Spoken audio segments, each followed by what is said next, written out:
Welcome to Fermat's last theorem, simple proof general by S.Haridas. What is this FLT? This is a very old problem. People wanted to split numbers. Say 5 is equal to 3 plus 2 or 4 plus 1, like that in different ways. Similarly, 10 is equal to 2 plus 8 or 3 plus 7 or 4 plus 6, etc. Then they tried squares.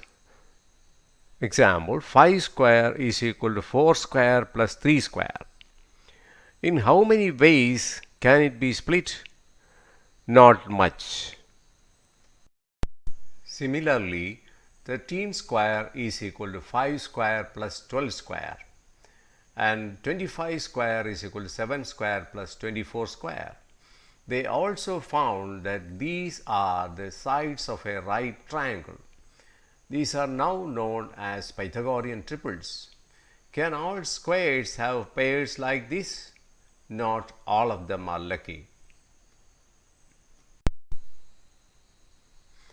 Okay, can we split cubes like this as triples? Centuries they tried, but could not find one.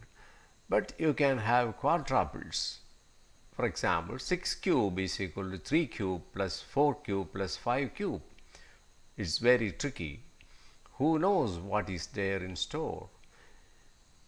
Some of them were busy splitting other higher powers like raised to 4, raised to 5, raised to 6, etc. but could not succeed. Can it be sure? Because the integers do not stop anywhere. How to test unto the last with no lap or app at hand? Anyhow, one bold step was at last taken by a brilliant French lawyer, Pierre Fermat. That was his last judgment too, without witness or clear evidence.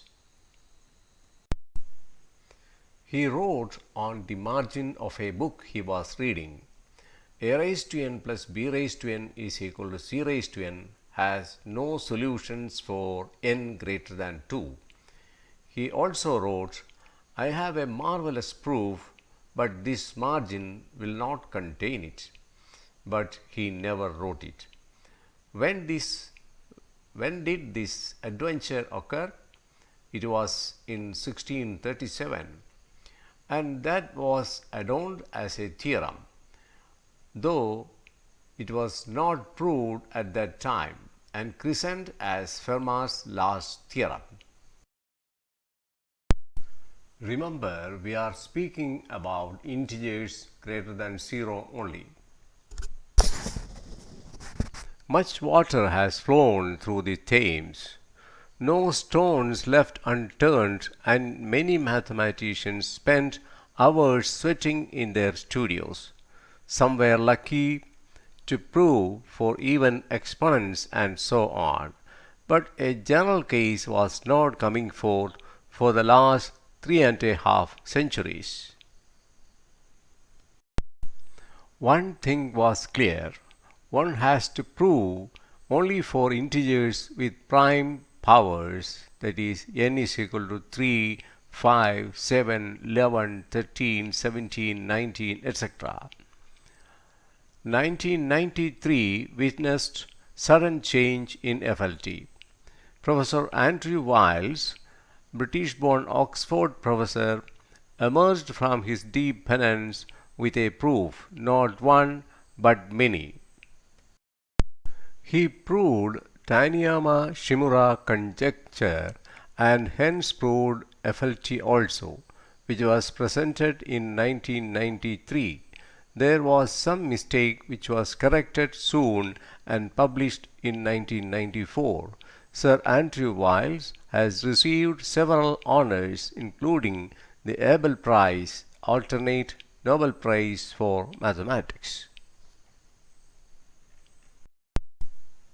It happens to be highly advanced and reportedly runs into 100-odd pages. There were attempts for more simple proof, and here is one such. One should know multiplication tables up to 10, that's all. Now, there are two ways. You can find at least one solution for 1.1 which will disprove Fermat. Second is you sieve from 1 digit, 2 digit, 3 digit, etc. up to infinity and establish there is no solution. Now we are on a highway leading to infinity. When we proceed, if we can find someone who knows a solution to 1.1, we can celebrate then and there. Otherwise, we have to stride past. We must have a tool to sieve through. Is there one? Let us see. Take a number, say 100, divide it by another number 8. 100 divided by 8 gives 12 as quotient and 4 as remainder. 100 is equal to 12 into 8 plus 4. This can also be written as 100 congruent to 4 mod 8, and this is known as congruence modulo. Now 100 can be written as 75 plus 25. This can also be written as congruence modulo. 75 congruent to 3 mod 8 and 25 congruent to 1 mod 8. That is 4 mod 8 congruent to 3 mod 8 plus 1 mod 8. Adding 3 plus 1 mod 8, that is 4 mod 8. Now both sides we have 4 mod 8 congruent to 4 mod 8. That means the residues on both sides are equal. Congruence modulo addition. Sum of least residues before expansion is equal to sum of least residues after expansion. Similarly, we can take multiplication.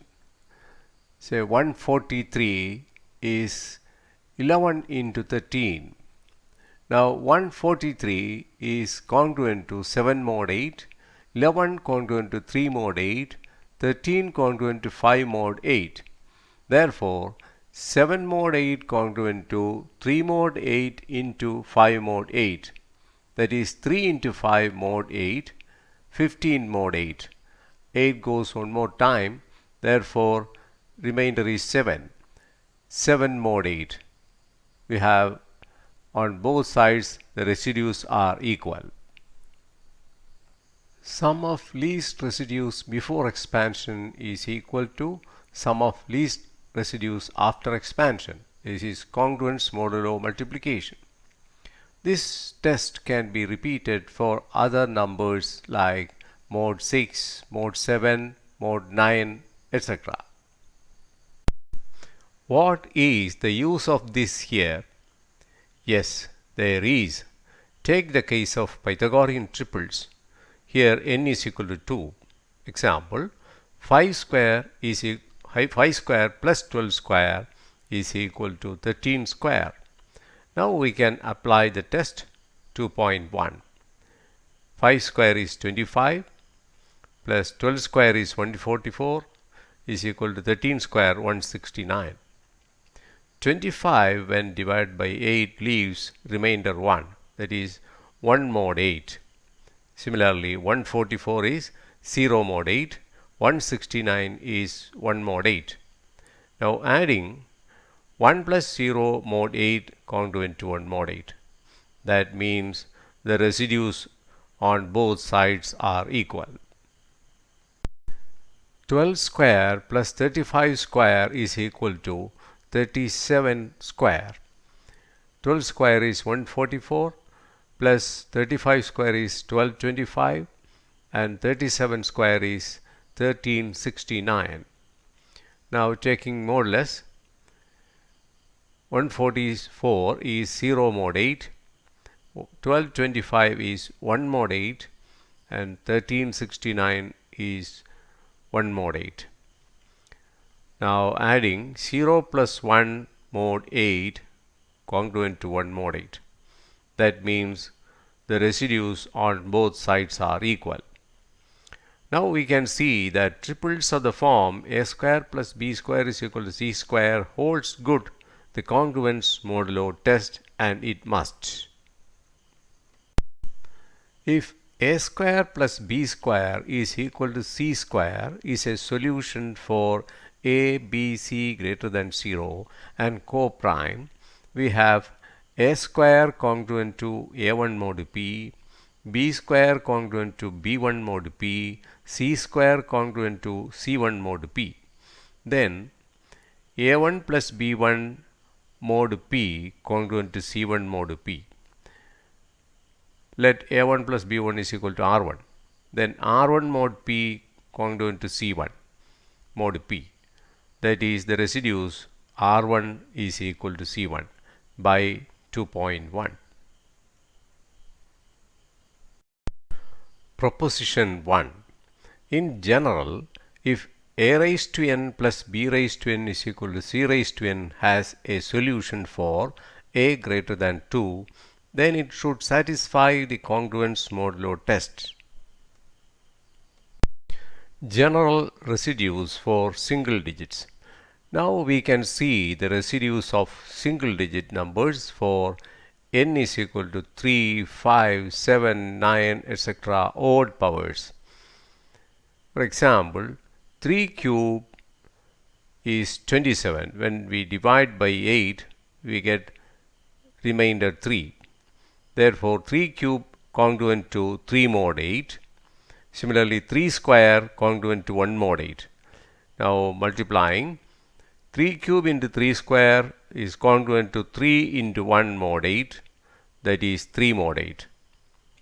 Again, 3 raised to 5 into 3 square is 3 into 1 mod 8, that is 3 raised to 7 congruent to 3 mod 8.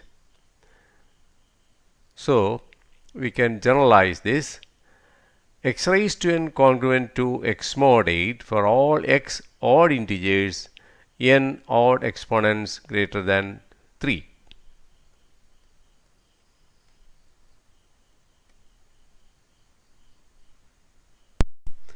Take the case of even numbers. 4 cube congruent to 0 mod 8. 4 square also is congruent 0 mod 8. Then 4 cube into 4 square is congruent to 0 into 0 mod 8, that is 0 mod 8. 4 raised to 5 is 0 mod 8. Now 4 raised to 5 into 4 square, again 0 into 0 mod 8, that is 0 mod 8. That is 4 raised to 7 congruent to 0 mod 8. In general, y raised to n congruent to 0 mod 8 for all y even integers, n odd exponents greater than or equal to 3.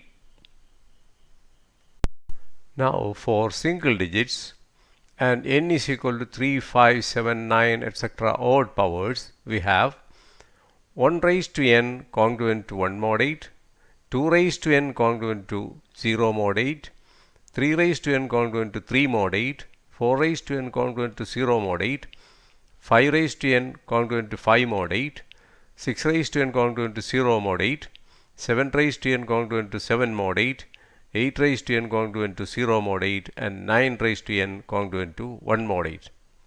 All even numbers are 0 mod 8. Now we can see the table for powers and residues for single digits. First line gives the numbers 1 to 9, and the second row gives the residues 1, 4, 1, 0, 1, 4, 1, 0, 1 are the residues of numbers from 1 to 9 for the second degree, power 2. And the third line gives 1, 0, 3, 0, 5, 0, 7, 0, 1 are the residues for the powers 3, 5, 7, 9, 11, etc. odd powers. Proposition 2. If x plus y is equal to z, where x, y, z not equal to 0, squaring both sides, x plus y whole square is equal to x square. Expanding, x square plus y square plus 2xy is equal to z square. That means x square plus y square not equal to z square, since one term 2xy is missing on the left hand side. In general, when x plus y is equal to z, then x raised to n plus y raised to n not equal to z raised to n. Proposition 3. For non-zero integers xy, 1 raised to n plus x raised to n not equal to y raised to n. With the help of above facts, we will verify whether there is any solution for single digits for n is equal to 3, 5, 7, 9, etc. odd powers. We are verifying whether there is any solution for single digits from 1 to 9.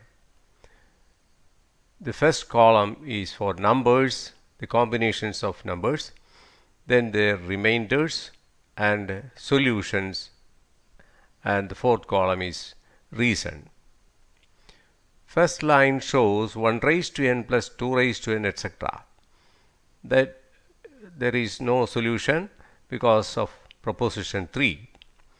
Second line 2 raised to n plus 3 raised to n gives no solution because 0 plus 3 implies 3. It cannot be, so no solution. Similarly, 2 raised to n plus 4 raised to n, 2 raised to n plus 5 raised to n, 2 raised to n plus 6 raised to n, 2 raised to n plus 7 raised to n, 2 raised to n plus 8 raised to n, 2 raised to n plus 9 raised to n. All possible combinations for 2 have been verified. There is no solution. Now take the case of 3. All possibilities of 3 is verified. 3 raised to n plus 4 raised to n, 3 raised to n plus 5 raised to n, 3 raised to n plus 6 raised to n, 3 raised to n plus 7 raised to n, 3 raised to n plus 8 raised to n, 3 raised to n plus 9 raised to n. All of them have no solutions, and the reasons are given there. Now take the case of 4. 4 raised to n plus 5 raised to n, etc.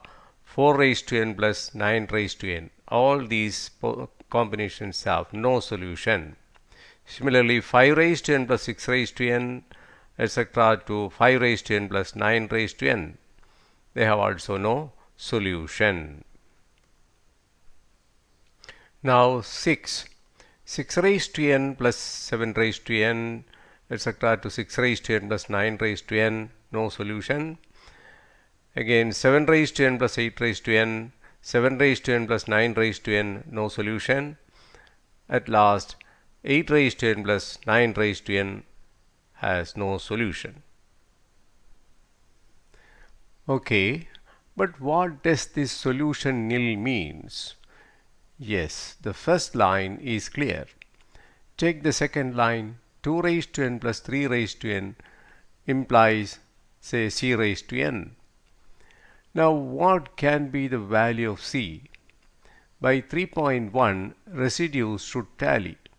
That means 2 raised to n plus 3 raised to n implies 0 plus 3. The only possible value for c is 3.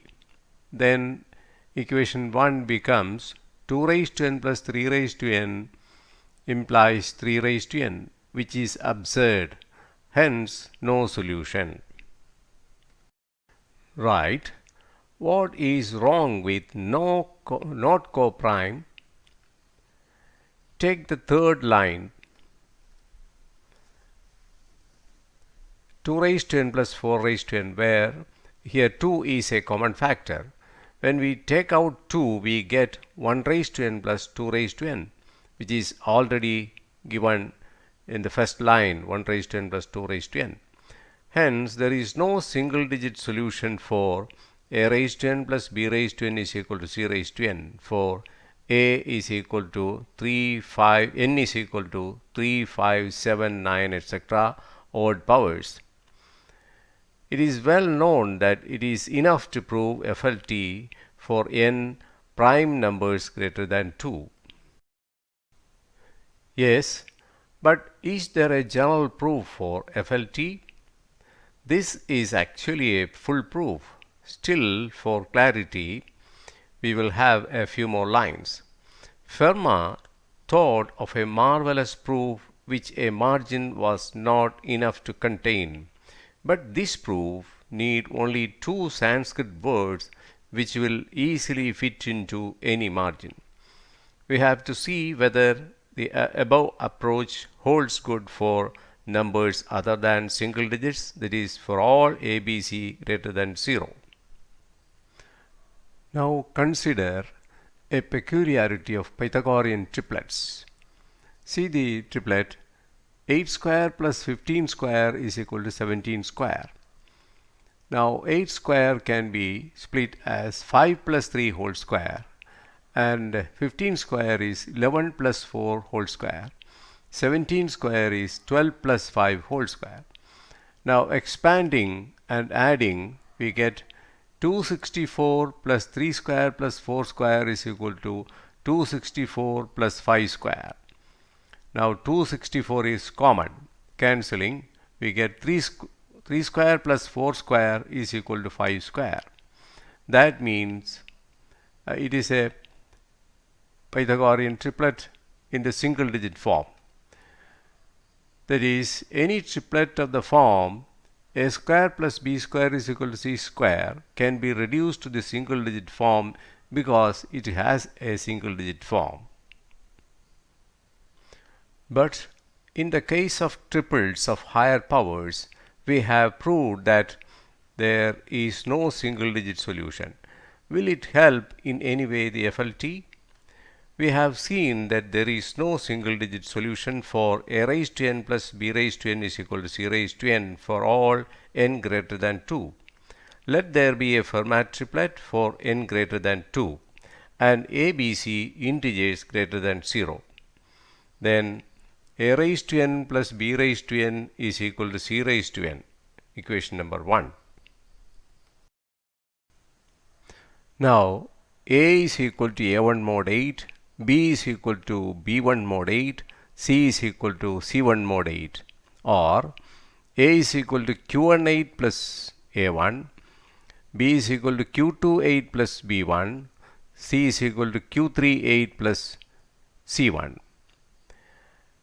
Then equation 1 becomes q1 8 plus a1 whole raised to n plus q2 8 plus b1 whole raised to n is equal to q3 8 plus c1 whole raised to n.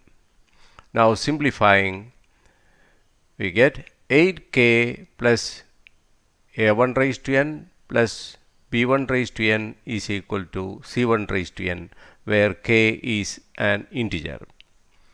That means if k is equal to 0, then a1 raised to n plus b1 raised to n is equal to c1 raised to n.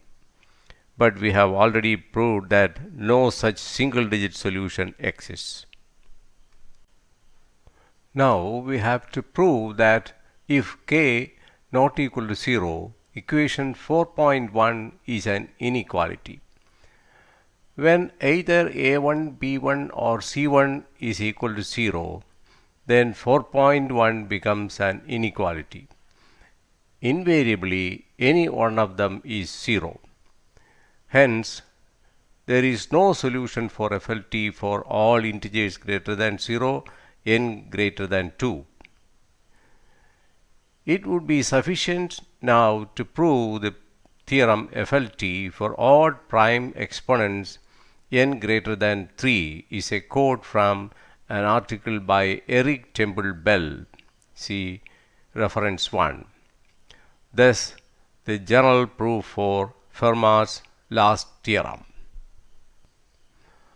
Acknowledgement. I am extremely grateful to Dr. Trivikraman, former professor and head of Department of Mathematics, Cochin University, QSAT, for the valuable suggestions and guidance, and Dr. M.I. Jinnah, visiting professor, IISER, Thiruvananthapuram, for the precise comments that helped me to present this article. Thank you.